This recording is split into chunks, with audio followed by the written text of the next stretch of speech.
At some point in life, we all face rejection, failed job application, a university that turns us down, a dream that doesn't come true. But imagine being rejected again and again. Not once, not twice, but over 30 times. Imagine being told you're not good enough to be a teacher, not smart enough to work in business, not even qualified to serve fried chicken at a KFC.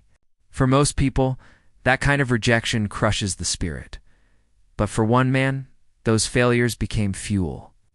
His name, Jack Ma, the man who went from an underpaid English teacher in China to the billionaire founder of Alibaba, a company once valued at over $500 billion. This is the unbelievable story of Jack Ma, the man who turned rejection into a global empire. Jack Ma was born in 1964 in Hangzhou, China, during a time when the country was poor, isolated, and politically unstable. His family had little money. His grandfather was labeled a traitor for siding with the nationalists during the Chinese Civil War. And as a result, Jack grew up facing discrimination in a sense that opportunity was always out of reach. As a child, Jack was small and frail. He was terrible at math, failed exams repeatedly, and by all accounts was an average student at best. But he had one thing that set him apart: curiosity.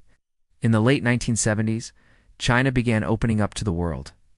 Tourists started arriving in Hangzhou. While other kids were too shy or uninterested, Jack saw an opportunity. He began riding his bicycle to the local hotel where foreigners stayed, offering to give them free tours of the city, not for money, but for the chance to practice English. That's how he got his nickname, Jack. One tourist from Australia became his pen pal and gave him the English name that would stick for the rest of his life. Even at a young age, Jack Ma showed two traits that would define his empire: persistence and the ability to seize opportunity when others looked away. But persistence didn't make life easier. Jack applied to universities and failed the entrance exam not once, but twice. On his third attempt, he finally scraped in, studying English at Hangzhou Normal University. After graduating, Jack applied for jobs. And here's where the rejections piled up. He applied to dozens of companies in China. All said no. He applied to be a police officer. Rejected, he applied for 30 different jobs at once. Not a single offer. Most famous rejection. KFC. When KFC opened in Hangzhou, they hired 23 out of 24 applicants. The only one they rejected was Jack Ma. Imagine that. Not even good enough to serve fried chicken. But Jack didn't give up. Became an English teacher, earning the equivalent of about $12 a month. He wasn't rich, but his students loved him. He was animated, funny, and passionate about teaching. And it was during this time that Jack discovered something that would change everything: the internet. In 1995, Jack Ma traveled to the United States as a translator. While their friends introduced him to the internet, something he had never seen before. He typed beer into a search engine. Results came up from all over the world. Then he typed China. Nothing. That moment hit him like lightning. The world was online. China was invisible. And Jack thought, maybe I can change that. When he returned to China, he launched his first internet venture. China Page is a website design company. It failed miserably. Internet adoption was slow. Few businesses cared, and Jack lost money. But Jack wasn't done. In 1999, he gathered 17 friends into his small apartment in Hangzhou. He pitched them an idea: an online marketplace that would connect Chinese manufacturers with buyers around the world. They called it Alibaba. Why Alibaba?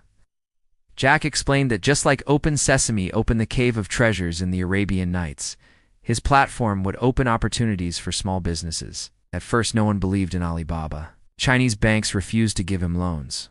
Potential investors laughed, but Jack and his tiny team kept working. Slowly, small businesses in China started to sign up. Sellers realized they could reach buyers they never imagined. Buyers realized they could get products directly from manufacturers. The platform began to grow. Then came the competition. By the early 2000s, eBay had entered China and quickly dominated the online marketplace.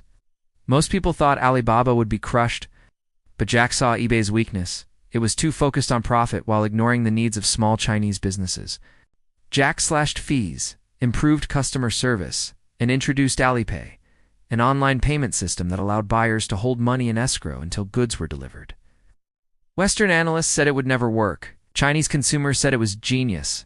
Alibaba exploded. In 2005, Yahoo invested $1 billion into Alibaba for a 40% stake. Suddenly, Jack Ma's tiny startup was valued at billions. But Jack didn't stop. He expanded into consumer-to-consumer sales with Taobao, business-to-consumer sales with Tmall, and cloud computing with Alibaba Cloud.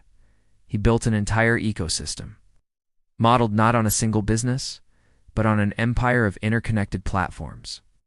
By 2014, Alibaba went public on the New York Stock Exchange in the largest IPO in history at the time, $25 billion. The company's valuation soared past $500 billion. Jack Ma, the man once rejected by KFC, had become one of the richest men in the world. But success came with challenges. In China, the government keeps a close eye on its billionaires. Jack Ma was outspoken, often criticizing banks and regulators. In 2020, he gave a speech criticizing China's financial system. Weeks later, Chinese authorities halted the IPO of Ant Group, Alibaba's financial affiliate, which would have been the largest IPO in history. Jack disappeared from the public eye for months, sparking rumors and fears. Eventually, he resurfaced, quieter and more cautious. Today, Jack lives a more low-key life, while Alibaba continues to operate as one of the largest companies in the world. Jack Ma's story is one of the greatest underdog tales in business history. A boy from a poor family, rejected from dozens of jobs, ridiculed by investors, too small to succeed against giants like eBay. And yet, through persistence, vision, and sheer refusal to quit, he built a $500 billion empire. The lesson? Failure isn't the opposite of success. It's part of it. Every rejection was one step closer to the one yes that mattered. So, the next time you face rejection, remember Jack Ma? Remember that the man who built a $500 billion empire couldn't even get hired at KFC? Because success doesn't come from never failing. It comes from refusing to give up.